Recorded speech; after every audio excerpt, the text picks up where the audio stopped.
Hello guys, welcome to AG Motors. இன்றைக்கி வந்துட்டு அசோக் லைலாண்டு தான் பார்க்க போகிறோம். இந்த டஸ்ட்டு எங்கேருந்து வந்ததுன்னு பார்ப்போமா. இந்த டஸ்ட்டு வந்துட்டு டைமிங் பெல்ட்லேருந்து தான் வந்திருக்கு. ஸோ டைமிங் பெல்ட் வந்துட்டு நம்ம 80,000 கிலோமீட்டரில் வந்துட்டு நம்ம மாற்றணும். இங்கே வந்துட்டு 1,20,000 கிலோமீட்டருக்கு மேலே போயிடுச்சு.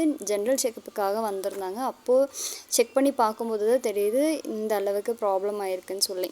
இது வந்துட்டு பெருசாக ப்ராப்ளம் எதுவும் ஆகலை. இருந்தாலும் நமக்கு வந்துட்டு நம்ம டைமிங் பெல்ட் எல்லாம் ப்ராப்பராக நம்ம செக் பண்ணணும். ஏன்னா நீங்கள் லாங் எடுத்து போகும்போது டைமிங் பெல்ட்டு இப்போ நீங்கள் 120 130 போயிட்டுருக்கும்போது டைமிங் பெல்ட் வந்துட்டு நமக்கு கம்ப்ளைண்ட் ஆகிடுச்சுன்னா இன்ஜின் ஒர்க் வரைக்கும் நமக்கு ப்ராப்ளம் கொண்டு போய் விட்டுரும். ஸோ டைமிங் பெல்ட் வந்துட்டு நமக்கு ப்ராப்ளம் ஆச்சுன்னா நமக்கு பிக்கப்பு கம்மியாயிடும். அப்புறம் வந்துட்டு பிஸ்டன்ஸ் எல்லாம் நொறுக்கிடும். லாங் எல்லாம் போகும்போது பிஸ்டன்ஸ் எல்லாம் நொறுக்கிடும். ஸோ இதை வந்துட்டு ப்ராப்பராக செக் பண்ணிக்கோங்க. Thank you all. Safe drive.